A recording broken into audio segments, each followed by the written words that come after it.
one of the best offenses in Major League Baseball against righties. So when they're playing righties, they look like a pretty darn good operation. But when those lefties come in, watch out. It's going to be bad.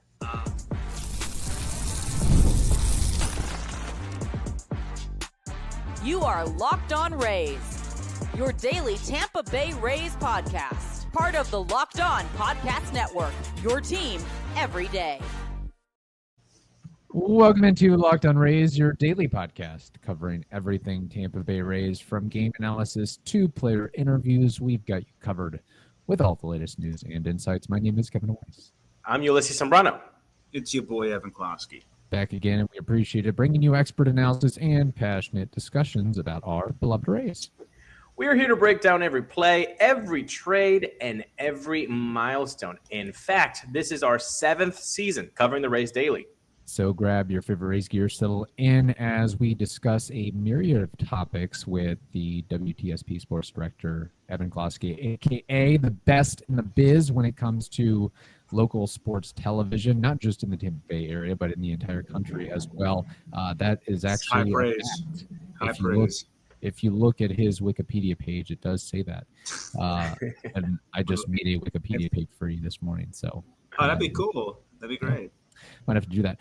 So we will talk about the Rays and Blue Jays series. The Rays getting a series win. That's 2 series wins in a row. How about that? Not often we've seen that this year. We also have Closky on the Clock, one of our favorite segments. And then we will close the Friday ep with baseball trivia and Name That War. But Ulysses, I think you need to inform the audience something first. Yes, we do that. Today's episode is brought to you by GameTime. Download the GameTime app, create an account, and use code LOCKEDONMLB for $20 off your first purchase, which is maybe something that the Bucks or the Rays should talk to each other about and say, hey, on the last day of the Rays home game and the first Bucks game, maybe we do sort of a deal because we're playing at the same place at the same time-ish. What do you think, Evan? Especially with parking to be certainly a big issue. So, yeah, I would agree with that.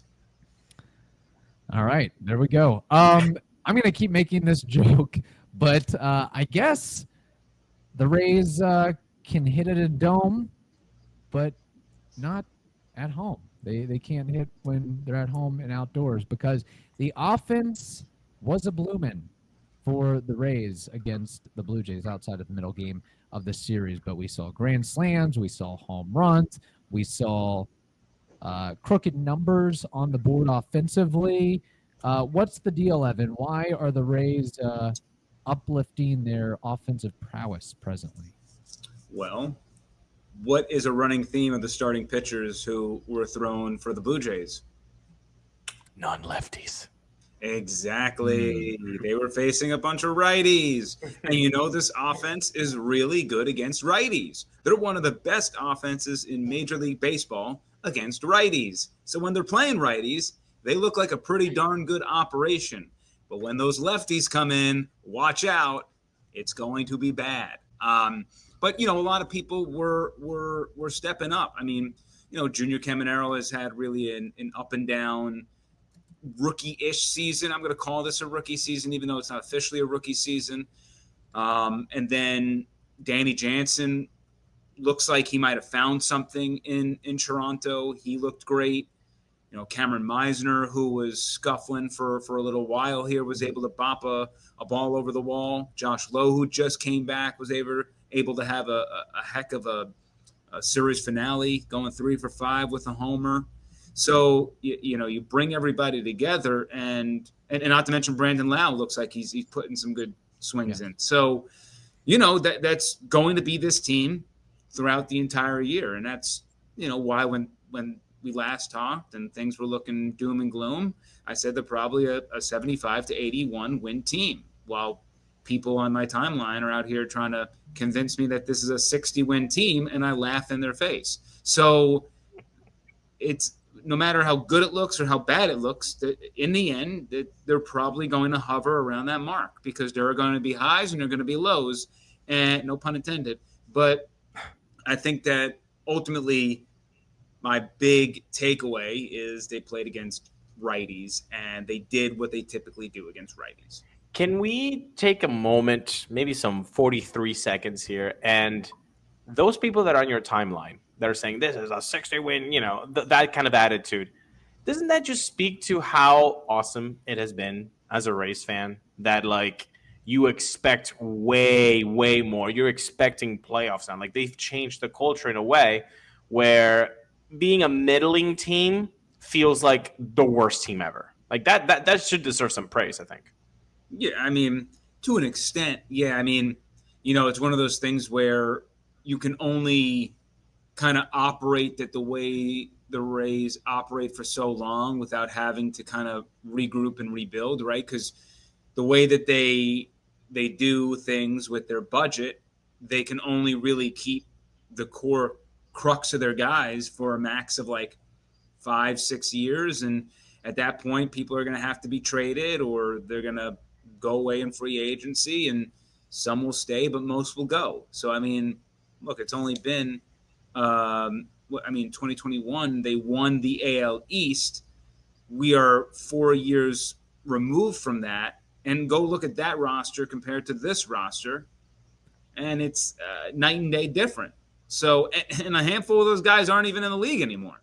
So that's sort of part of their magic. And the Rays have typically pushed all the right buttons, and over time, other teams around them have narrowed the margin for where the Rays are able to exploit them within different arenas off the field that helps them on the field. And, the rest of the league has caught up in some regard. So, but, in the end, everything always comes back to the fact that Wander Franco blew this team up, and Eric Neander has been scrambling to make this team work without the sun.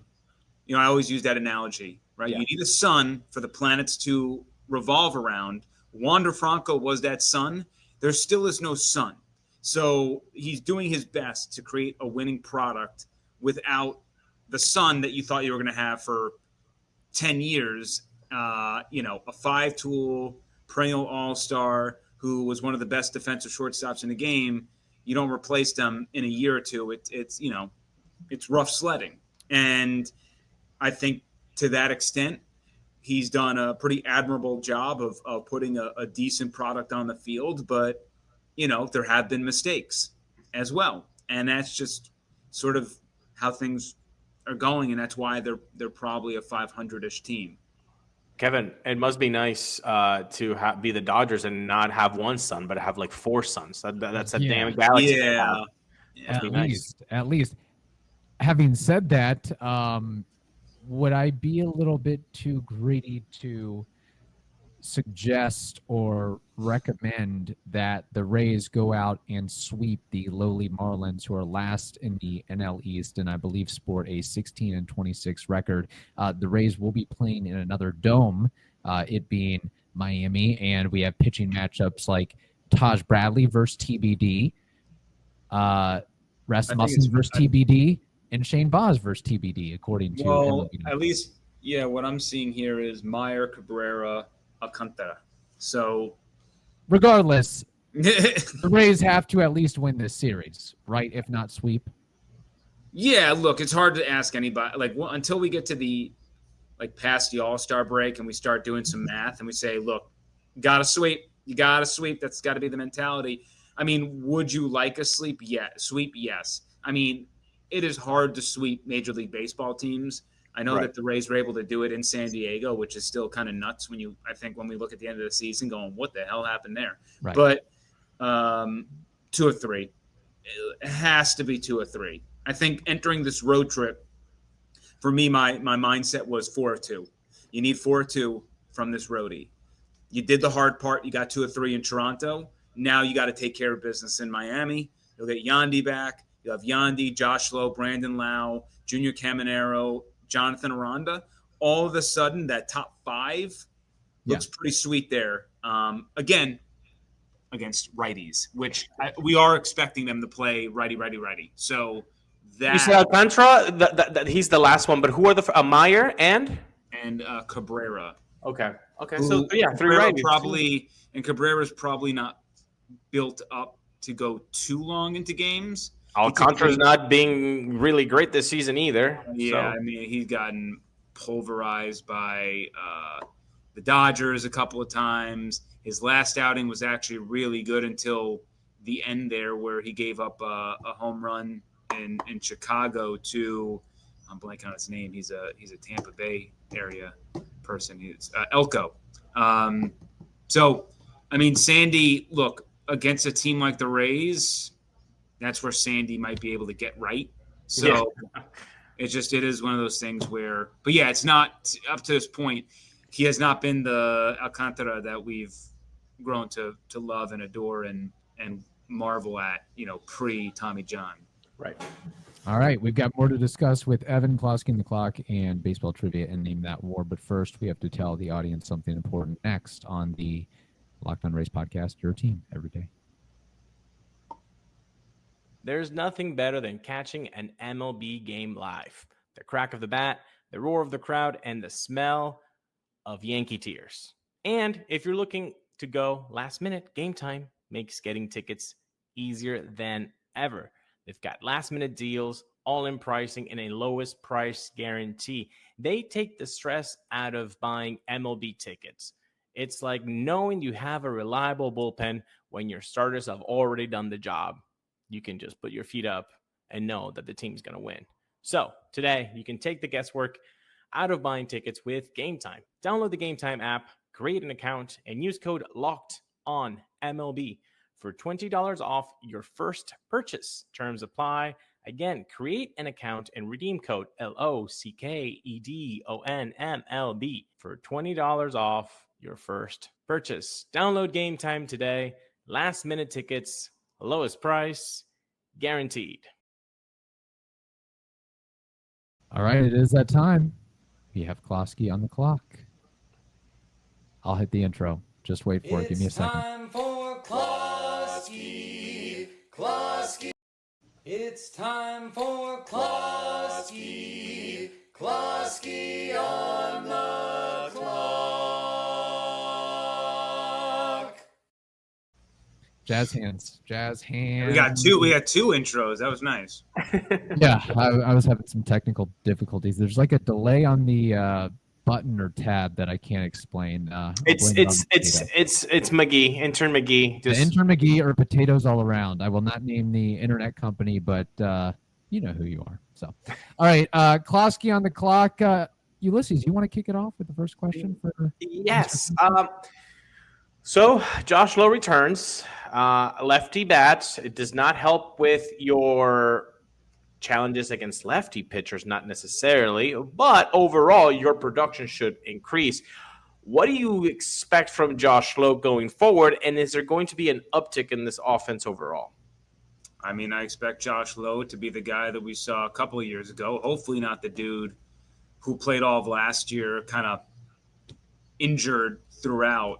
I mean, look, the early returns there in Toronto were awesome. I don't expect every game for him to go 3 for 5, but he gives you speed, right? He's a 20 to, I mean, in a full season, he can probably get you 30 stolen bases. I think up to now, he can probably get you at least 20, and he will be able to add some pop to an offense that lacks some slugging. Hopefully you can put him at the top of the lineup. Mm-hmm. You know, I mean, Yandy he typically likes to be the leadoff, but you can move maybe Yandy down if people are going to start getting on base a little bit more, and you can be a little bit more creative with this lineup. The key about Josh is he just lengthens the lineup. He makes it a lot more formidable of a group to go against. But yeah, I mean, as you mentioned, righties haven't been the issue, and he's going to play predominantly against right-handed pitching. Lefties is a significant issue, and really that hinges on guys like Meade, Morel, Jansen, and only Jansen right now looks like he's turning a corner. You're on mute, sir. Welcome back to 2020, bro. When we first were trying to learn how to do all this stuff. I'm having a challenge. Man, I can't play the Closky on the clock intro correctly. I run into this issue here. At least your internet's not a potato. Ulysses No. took that off your plate. So I'm potatoing today. You know, this is being a good friend. Okay, I'm sharing the crappiness here. Also, on the comments, I need by vibes the way, today. Ulysses, have you gone to settings and hit like maybe you're an SD and not HD? Yeah, just keep it an SD. I'm gonna get the HD after Josh Lowe helps the Rays sweep the Marlins. Kevin, Yeah, where I was going with this. Oh, yeah, here it was. Junior Caminero had quite the moment in the first game of the Blue Jays series with that grand salami on a pitch that I would imagine is tough to handle and launch out of the ballpark. But Junior leads the team in dingers with 8. He's had some ups, a few downs, mainly defensively. But overall, I think the numbers are pretty solid for a guy that's 21, 22 years old and is still finding his footing in the major leagues. With that, is it too soon to be throwing around the contract extension conversation with Mr. Caminero? Yes, it is. And originally I thought it wasn't entering the season, but now having watched him a little bit, it definitely is. While the power is prolific, and if he can kind of stay on his back foot and work on these outside low pitches that he's struggling against, especially the breaking stuff, then he's going to unlock superstardom. And typically I am pro contract extensions for a team like the Rays, especially a team that has such a tough time paying for power, which is such a valuable commodity in free agency, which is something that is so hard to pay for, which is impossible almost to pay for a team like the Rays under Stu Sternberg. But this more so goes to the defensive side.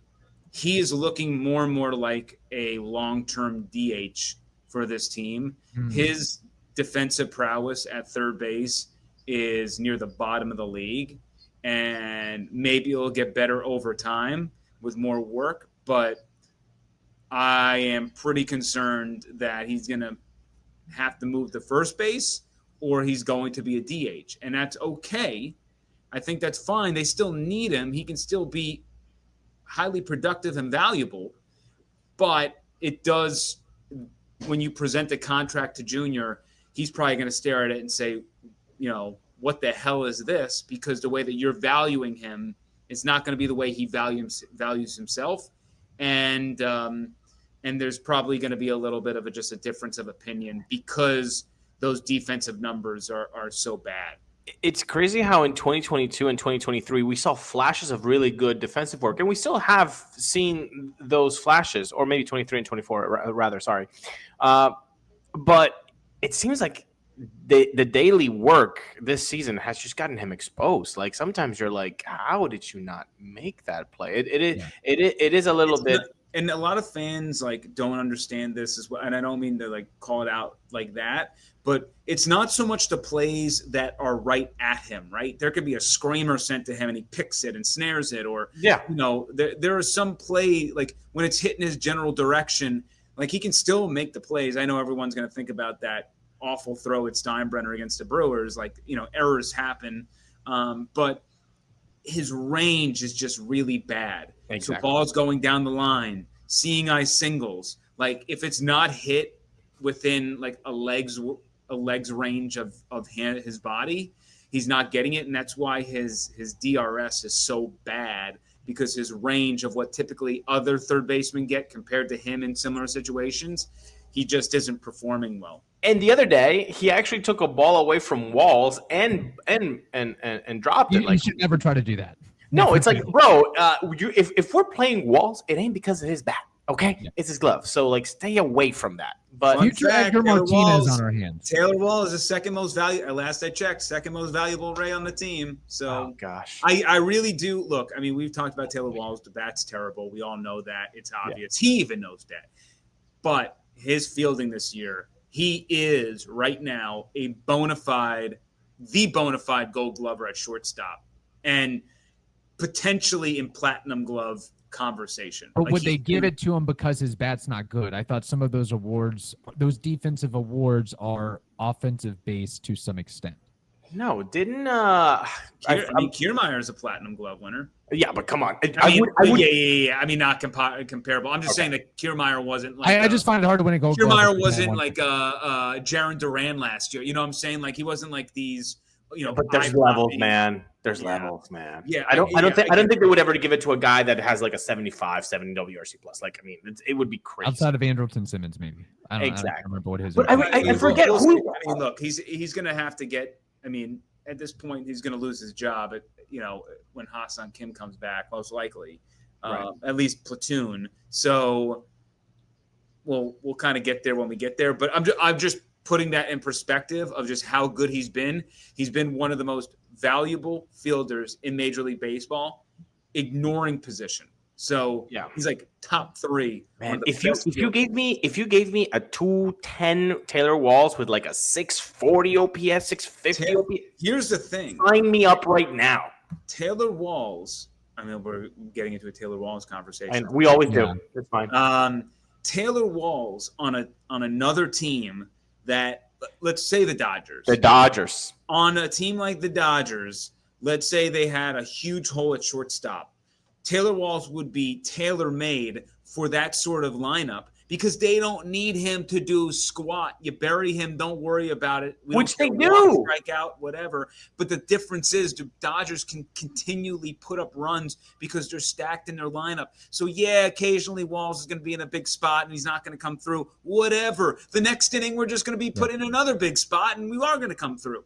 There are lineups who can sustain Taylor Walls. That was the whole thing last year. Walls, Siri, DeLuca. You cannot be so defensively focused at all positions where you just completely give up on the offense. And that was what I always argued last year. You can run back this podcast last year of the redundancy. It was redundant. Too much defense, no offense. They gave up a little bit on the defense in the offseason. They actually are one of the best defensive teams this year so far, which is crazy. I expect a little bit of regression at some point. But they, like Walls, if everyone can perform around Walls, it's okay to have Walls. The problem is for a team like the Rays, they just don't have bats that can support a guy like that. And he gets exposed way more in a lineup like this versus some other teams who I think he would thrive with, just having zero pressure and just go out there and play defense. But again, I commend Walls. I understand the hatred for his offense. It's a valid complaint. I just say that defensively speaking, and I bring up his war on the team and about his defensive metrics because I just want to say that they have thrown him out there way more recently because it's very clear he's one of their best players, right, even though he can't hit worth a lick, especially with runners in scoring position. And don't even get me started on just the random coincidence that it is that this man continually gets up with runners in scoring position. It's like Yandy Diaz, Brandon Lau, Taylor Walls. Or bases loaded. It's nuts. It makes no sense that he's been up as many times as he has been with runners in scoring position. It just is sometimes the luck of the draw, and it's been really unlucky with the way that the Plinko has gone some days of just how they've gotten into these situations, that Walls has been in these spots almost the most out of anybody in this lineup outside of like 2 or 3 people. Yeah. I trust a guy who has like 25 big league games to his name and Chandler Simpson with the bases loaded more than Taylor Walls. But I will say this about Taylor Walls. Regardless of the offense, he will get his MLB pension because there will be a team out there that can do just what Evan explained. If you got a strong offense, strong backbone like the Dodgers or half dozen other teams, you can find a spot, you can find a role for Taylor Walls and keep him on the roster, or he'll find his way onto a 26-man year in and year out for the foreseeable future, in my opinion. He's definitely going to be taken for granted when it's all said and done. Defensively speaking, I think people will understand it when that day comes, but certainly just the amount of respect I have for him and his defense. Like some of the plays he makes look easy, they are not. So I'm just saying, and he does a lot. Run prevention is a huge part of the game, and he is a key component to that. Yeah, ask Dalton Varsho. He does a lot of that. All right, we have more. Yeah, he is something else. We have more to discuss, but first we have to tell the audience something important next on the Locked On Rays podcast. Your team every day. Well, the NBA playoffs are in full swing, and every night delivers highlight-worthy performances, major momentum shifts, and can't-miss moments. Whether it's a game-winning shot or a breakout player, there's never been a better time to get in on the action. FanDuel makes it easy to stay in the game before tip-off and live with player props, performance trends, and same-game parlays. Fans have more ways than ever to play smart and win big. Are you new to FanDuel? Well, it's the perfect time to sign up. Head over to FanDuel.com and place your first $5 bet. If it wins, you'll get $200 in bonus bets. Make every moment more with FanDuel. They are the official sports betting partner of the NBA. All right. Is that Closky on the clock or... We might have just did 2 clocks on the clock and then went to our regular scheduled Taylor Walls conversation. We forgot to incorporate that into the show sheet that, basically Taylor Walls took up multiple Closky on the clock questions. So there you go. Should have just played the timer during the course of those, but that's okay. Yeah, you should have just hit it twice. It's okay. Yeah, no, it's good. Hey, we can always carve out some room for some Walls talk. All right. In the meantime, we have baseball trivia. Name that war. Ulysses, what do you have in the arena of baseball trivia for us? Well, guess what? The Miami Marlins, for you youngins out there, they were not always the Miami Marlins. They were called the Florida Marlins. And these Florida Marlins not only won one time the World Series, but they won it twice. And we have talked about endlessly about that 2003 team. But we never give any love to the 97 team. And in front of me, I have every single Marlins player from the 97 World Series who took at least a roster spot. So, Kevin, I need you to name 8 guys from the 1997 Florida Marlins World Series champions. Livan Hernandez. Livan Hernandez is correct.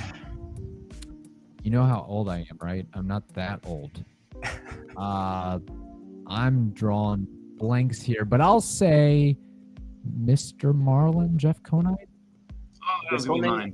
Is correct. Great, that was mine. Oh, man, was Pudge on that team back then? Is that a guess or a Kevin conversation? I think that was 2003, but you can. That's where I'm oh my God, I'm getting it mixed up. Edgar Renteria, was that 03 too? I think we remember a lot more 03 names than 97 names. God, Council? Craig Council, that's your guess? Well, I'm talking with you right now. I don't like it. I don't like it. I got one. Charles Johnson. Oh, that's a good one. Wow. Charles Johnson hit 357 with an 844 OPS in the bleeping World Series. What a guy. Yes, that is correct. Charles Johnson. I've got another one while Evan stalls. Now I lost his name. What the heck? I did have it for real though. Gloating. That's what happens, kids. Don't do that. Why did I lose it? Juan Pierre. I think I'm all over 03. I'm all over the 03 team. I can't get the 03 team. We give the 03 team so much love, which was a great team, but the 97 team has some spunky names. Yeah, no, they were okay, shot in the dark, Luis Castillo. I do not have Luis Castillo on this list of Florida Marlins batting list for the World Series. Isn't there a pitcher like Al Leiter or something? So strike one on Luis Castillo. Okay. First base, second base, third base, outfield. So far you have Livan Hernandez and Jeff Conine. Cliff Floyd. Charles Johnson. Cliff Floyd, very good. Cliff Floyd is correct. He actually took only 2 at-bats. and he hit 0. So, Can we Gotta call ring it a though. win if we just get one more name? I mean, boys, I don't want to give you a hint right now because you have strike 1, but I'm going to give you a hint when you get to strike 2. Okay. Again, you have Conine, Hernandez, Johnson, and I'm forgetting Floyd? Floyd. 4. I'm trying to think. Did Roberto Alomar play for the Marlins? He played for a lot of teams. I'm trying to think of we haven't gotten really into the pitchers outside of Levi. I have the batting up. I have some pitchers, but I have the batting up. Okay, I'm gonna give you a hint because Give a you hint. deserve it. Yeah. Boys, stand your ground. If you say a name and you really like it, maybe say it because there's been plenty of names that have been said. Al Leiter. Al Leiter is correct. Very good. His on base was 1,000 because he played in 2 games. All And right. he had 12. Evan, maybe 5. go with Juan Pierre. Well, I was gonna say Juan Pierre. Juan Pierre is incorrect, boys. That's Oh, 03, baby. Come on.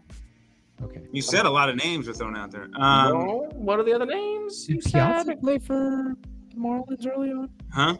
Did Piazza play for the Marlins early on? No, Was that that was like a 3-week trade, and he was Maybe dealt. Pudge was thinking- Rodriguez. Did we say Pudge Rodriguez? No. Well, you said Charles Johnson was on that team. Could have 2 catchers. Okay, one of the catchers is a Rays legend. And by Rays legend, I mean he played 1 season with the Rays.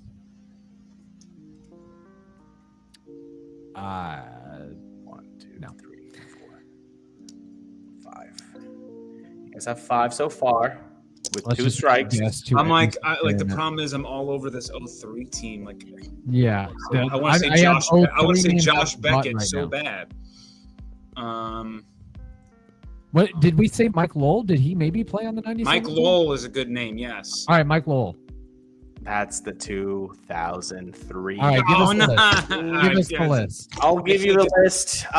For example, Rays legend, 2009 catcher, mid-season acquisition, Rays legend, Greg Zahn. Oh my God. He was on that list. Another guy. Well, he should be a Hall of Famer. I think the 3 of us think so, or at least we think he's very close to it.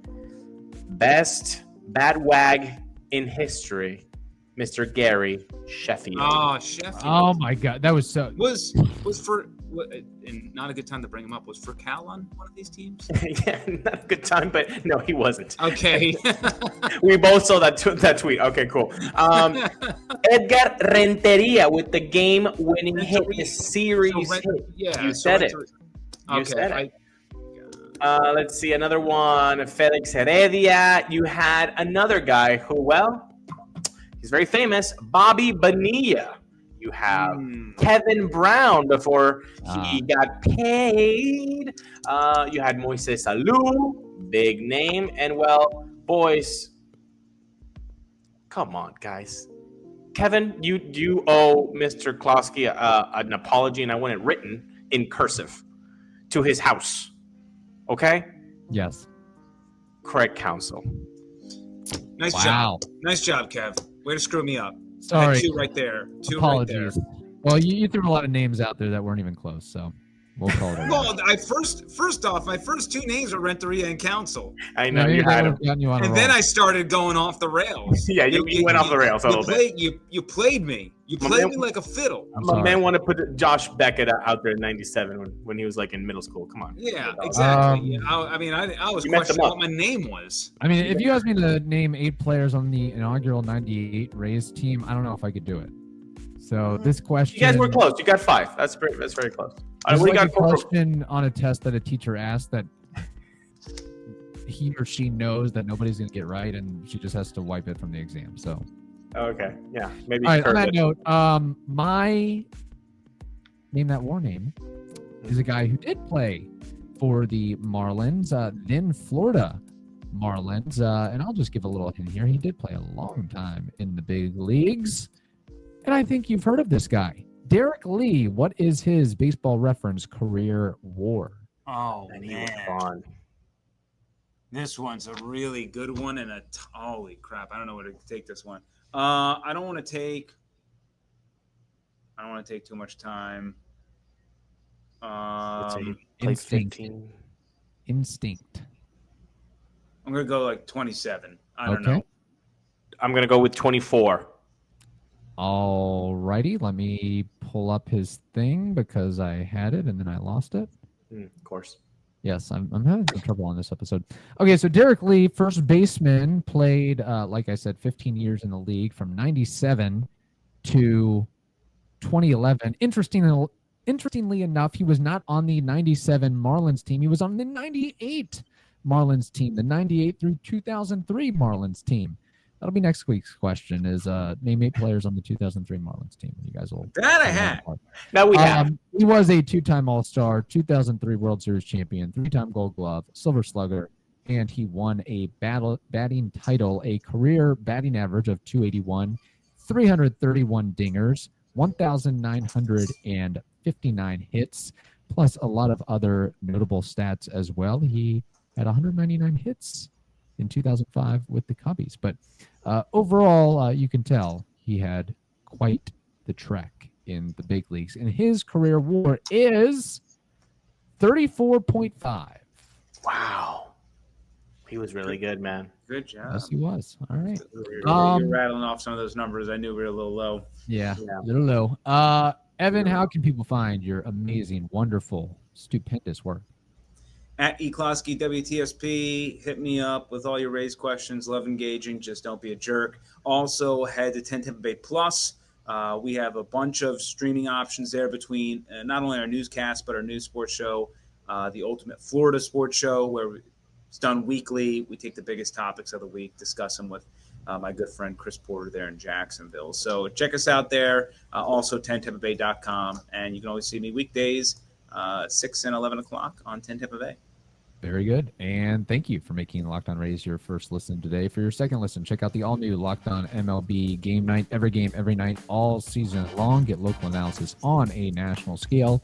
You can find MLB Game Night on Locked On MLB on the YouTubes or wherever you listen to those podcasts.